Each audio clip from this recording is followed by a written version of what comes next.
নমস্কাৰ বন্ধুসকল, welcome to my YouTube channel Assam career job. আজি পুনৰ আপোনালোকৰ বহুত ভাল খবৰ হৈ গ'ল। পঞ্চায়ত বিভাগৰ ফালৰ পৰা নতুনকৈ চাকৰি মুকলি কৰিছে। গ্ৰেড 3 গ্ৰেড 4 লেভেলৰ চাকৰি হয়। 10 পাছ 12 পাছ ডিগ্ৰী পাছ সকলোৱে ভেকেন্সি ক্ষেত্ৰত আবেদনসমূহ কৰিব পাৰিব। অসমৰ সকলোৰে চাকৰি আহিছে। কেনেদৰে আবেদনসমূহ কৰিব পাৰিব, কোনটো পদৰ ক্ষেত্ৰত কিমানকৈ এজ ক্ৰাইটেৰিয়া বা সিলেকশ্যন প্ৰচিডিউৰ বিচাৰিছে, কোৱালিফিকেশ্যন কিমান বিচাৰিছে, সকলোখিনি কথা এই ভিডিঅ'যোগে আলোচনা কৰা হ'ব। যদি ভিডিঅ'টো ভাল পায় ভিডিঅ' লাইক কৰিব পাৰে, লগতে চেনেলটো ছাবস্ক্ৰাইব কৰি দিব পাৰে। এনেকুৱা ধৰণৰ ভিডিঅ'সমূহ প্ৰতিদিনে পাই থাকিব পাৰে। আৰু ভিডিঅ'টো যিমান পাৰে সিমান বন্ধুৱে শ্বেয়াৰ কৰি যাতে সকলো বন্ধুৱে ডেইলি জবৰ আপডেটসমূহ পাই থাকিব পাৰে। পঞ্চায়ত বিভাগৰ কিছুমান গ্ৰেড 3 গ্ৰেড 4 লেভেলৰ ভেকেন্সি আহিছে, লগতে আৰু এটা বিভাগৰ ফালৰ পৰা ভেকেন্সি আহিছে। সকলোখিনি কথা মই জনাই আছোঁ। ভিডিঅ'টো আপোনালোকে শেষলৈকে চাব, তেতিয়াহে সকলোখিনি কথা গম পাব। পঞ্চায়ত বিভাগৰ পৰা কেনেকুৱা ধৰণৰ ভেকেন্সি আছে, কি কথা, সকলোখিনি ডিটেইলছ মই আপোনালোকক জনাইছোঁ। ভিডিঅ'টো শেষলৈকে চাব। আহক আজি ভিডিঅ'টো আৰম্ভ কৰোঁ। আপোনালোকক জনাইছিলোঁ বহুতে পঞ্চায়ত বিভাগৰ ভেকেন্সিৰ ক্ষেত্ৰত অপেক্ষা কৰি থাকে। তেওঁলোকৰ বাবে ভাল খবৰ হৈ গ'ল, কাৰণ পঞ্চায়ত বিভাগৰ ভেকেন্সি মুকলি কৰিলে কি ভেকেন্সি আছে পঞ্চায়ত বিভাগৰ ফালৰ পৰা সকলোখিনি কথা জনাই আছোঁ। চ' কেনেদৰে আবেদনসমূহ কৰিব সেই কথাও জনাইছোঁ। চ' ভিডিঅ' আপোনালোকে শেষলৈকে চাব, সকলোখিনি কথা গম পাব।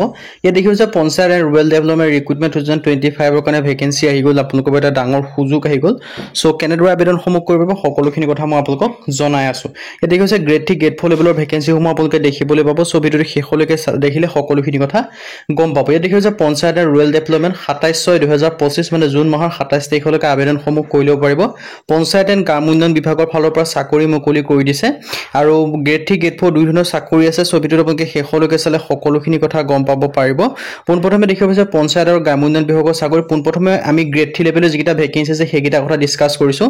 Director of Assam society of social adult vacancy grade 3 লেভেলৰ ভেকেন্সি আপোনালোকে দেখিব পাৰিছে। গ্ৰেজুৱেট লেভেল, যদি আপোনালোকে গ্ৰেজুৱেট পাছ কৰিছে তেতিয়া আবেদনসমূহ কৰি ল'ব। পঞ্চায়ত বিভাগৰ যিটো ভেকেন্সি মুকলি কৰিছে। আৰু বাকী গ্ৰেড 4 লেভেলৰ কিছুমান ভেকেন্সি আছে, তাৰ কাৰণে ভিডিঅ'টো আপোনালোকে শেষলৈকে চালে সকলোখিনি কথা গম পাব পাৰিব। ইয়াত দেখিব পাৰিছে নাম্বাৰ অফ পোষ্ট আৰু minimum education qualification graduation. Job type হৈছে আছাম কপ জব হয়।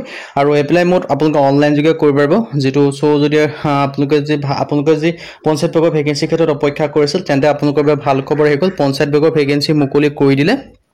চ' কেনেদৰে আবেদনসমূহ কৰিব সকলোখিনি কথা জনাই আছোঁ। ইয়াত দেখিব পাৰিছে হাউ টু এপ্লাই। ইয়াৰ কাৰণে মাত্ৰ আপোনালোকে যিটো ইমেইল দেখিব পাৰিছে recruitment.cprd@gmail.com এইটোত আপোনালোকৰ ইমেইল এটা কৰি দিলে হৈ গ'ল। আৰু এই মেইলটো যোগে আপোনালোকে আবেদনসমূহ কৰি ল'ব পাৰিব। চ' যদি ইণ্টাৰেষ্টেড হয়, ইলিজিবল হয়, যদি পঞ্চায়ত বিভাগৰ ভেকেন্সিৰ ক্ষেত্ৰত অপেক্ষা কৰি আছিল, তেন্তে এই ভেকেন্সিটোৰ কাৰণে আপোনালোকে আবেদনসমূহ কৰি ল'ব পাৰিব। এইটো পঞ্চায়ত বিভাগৰ ইমেইল হয়। ইমেইলত আপোনালোকে মেইল কৰিলে হৈ গ'ল। আৰু এইটো আপোনালোকে ডাইৰেক্ট চিলেকশ্যন লাভ কৰিব। ডাইৰেক্ট আপোনালোকে ইণ্টাৰভিউ দিব লাগে আৰু পাছ কৰিলে চিলেকশ্যনসমূহ লাভ কৰিব পাৰিব। এইটো দেখিব পাৰিছে পঞ্চায়ত বিভাগৰ ফালৰ পৰা ভেকেন্সি আহি গ'ল। মই আপোনালোকৰ যিখন অফিচিয়েল এডভাৰটাইজমেণ্টখন দেখাই দিছোঁ, সেইখন পঞ্চায়ত বিভাগৰ যিটো ভেকেন্সি মুকলি কৰিছে। দেখিব পাৰিছে এডভাৰটাইজমেণ্ট নম্বৰ, ভেকেন্সিটো আহিছে ডাইৰেক্টৰৰ ভেকেন্সি আহিছে। আৰু ইয়াৰ ক্ষেত্ৰত এটাকৈ ভেকেন্সি দেখিবলৈ পাব। মিনিমাম কোৱালিফিকেশ্যন পষ্ট গ্ৰেজুৱেশ্যন বা গ্ৰেজুৱেশ্যন পাছ কৰিব লাগিব। ডাইৰেক্টৰ ভেকেন্সি পঞ্চায়ত বিভাগৰ ফালৰ পৰা আহি গৈছে। আৰু যিখিনি গ্ৰেড 4 লেভেলৰ ভেকেন্সি হৈছে বেলেগ এটা বিভাগৰ পৰা, সেইটো আপোনালোকক ডিছকাছ কৰি আছোঁ। চ' ভিডিঅ'টো আপোনালোকে শেষলৈকে চাই থাকিব। ইয়াত দেখিব পাৰিছে পঞ্চায়ত বিভাগৰ আণ্ডাৰত ভেকেন্সিখিনি মুকলি কৰি দিছে। আৰু ইয়াত আপোনালোকৰ ডিটেইলছখিনি দেখিব পাৰিছে। চেলাৰীৰ ক্ষেত্ৰত বা কেনেকুৱা এজ ক্ৰাইটেৰিয়া হয়, চিলেকশ্যন প্ৰচিডিউৰ হয়, সকলোখিনি কথা উল্লেখ কৰি থোৱা আছে।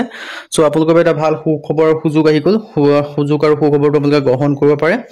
আৰু ইয়াত ডিটেইলছখিনি দেখিব পাৰিছে এখন অফিচিয়েল এডভাৰটাইজমেণ্ট হয়। আৰু মই এডভাৰটাইজমেণ্টৰ লিংকটো এপ্লাই লিংকটো ভিডিঅ' ডিছক্ৰিপশ্যনত দিয়া থাকিব, তাত ভিজিট কৰি আপোনালোকে চাই ল'ব পাৰিব ডিটেইলছখিনি। ইয়াত দেখিব পাৰিছে সকলোখিনি কথা পঞ্চায়ত বিভাগৰ ফালৰ পৰা ভেকেন্সিখিনি মুকলি কৰি দিলে। চ' কেনেদৰে আবেদনসমূহ কৰিব সেইটো মই আপোনালোকক জনাই আছোঁ। চ' ভিডিঅ'টো আপোনালোকে শেষলৈকে চাই থাকিলে সকলোখিনি কথা গম পাব পাৰিব। ডেইলি আছাম জব ইন দেখিব পাৰিছে এইটো এডভাৰটাইজমেণ্টৰ আৰু আপাৰ এজ লিমিট 62 বছৰলৈকে পাৰিব। এইখিনি পঞ্চায়ত বিভাগৰ ফালৰ পৰা গ্ৰেড 3 লেভেলৰ ভেকেন্সি আহিছে। এতিয়া বাকী যিখিনি গ্ৰেড 4 লেভেলৰ ভেকেন্সি আছে বিভাগটো, সেইটো ডিছকাছ কৰিছোঁ। বাকী গ্ৰেড 4 লেভেলৰ ভেকেন্সি মুকলি কৰিছে অল ইণ্ডিয়া ফালৰ পৰা, অল ইণ্ডিয়া ৰিক্ৰুটমেণ্টৰ ফালৰ পৰা 24টা জিঅ'লজিষ্ট পোষ্টৰ ভেকেন্সি মুকলি কৰিছে। 30/6/2025 মানে জুন মাহৰ 30 তাৰিখ ইয়াৰ কাৰণে লাষ্ট ডেট হয়। তাৰ আগতে আপোনালোকে আবেদনসমূহ কৰি ল'ব পাৰিব। আৰু ইয়াত দেখি হৈছে 24টা জিঅ'লজিষ্ট ভেকেন্সি মুকলি কৰি দিছে। কেনেদৰে আবেদনসমূহ কৰিব পাৰিব সেইটোও জনাই আছোঁ। কেটেগৰীজ যিখিনি ভেকেন্সি হয় ভেকেন্সিখিনি কৰিছোঁ। কেটেগৰীজ কোনটো কেটেগৰী কিমানকৈ কেটেগৰী দেখিব। ইউ আৰ কেটেগৰীৰ কাৰণে 10টা, এছ চি কাৰণে 3টা, এছ টি কাৰণে 2টাকৈ ভেকেন্সি দেখিব। OBC NCLৰ কাৰণে 7টা, EWS কাৰণে 2টাকৈ ভেকেন্সি আপোনালোকে দেখিবলৈ পাব। Education qualification post graduation geology এনেকৈ হ'লে পাৰিব আবেদন কৰিব। এজ লিমিট 24 বছৰলৈকে আবেদন কৰিব পাৰিব। আপাৰ এজ লিমিট 40 বছৰলৈকে পাৰিব। আৰু ইয়াত দেখিব পাৰিছে হাউ টু এপ্লাই। ইয়াৰ কাৰণে আবেদন কৰিবলৈ যিটো অইলৰ অফিচিয়েল ৱেবছাইট আছে তাত গৈ আবেদনসমূহ কৰি ল'ব পাৰিব। আৰু মেইনলি পঞ্চায়ত বিভাগৰ ফালৰ পৰা গ্ৰেড 3 আহিছে আৰু অল ইণ্ডিয়া ফালৰ পৰা গ্ৰেড 4 লেভেলৰ ভেকেন্সি আহিছে। পঞ্চায়ত বিভাগৰ ফালৰ পৰা গ্ৰেড 4 যিখিনি আছে সেইখিনি ভেকেন্সি অনলি গ্ৰেড 3 লেভেলৰ ভেকেন্সিখিনি মুকলি কৰি দিছে। চ' ইণ্টাৰেষ্টেড আবেদনসমূহ কৰি দিব পাৰিব। আজি ভিডিঅ' যদি ভাল লাগে লাইক কৰিব।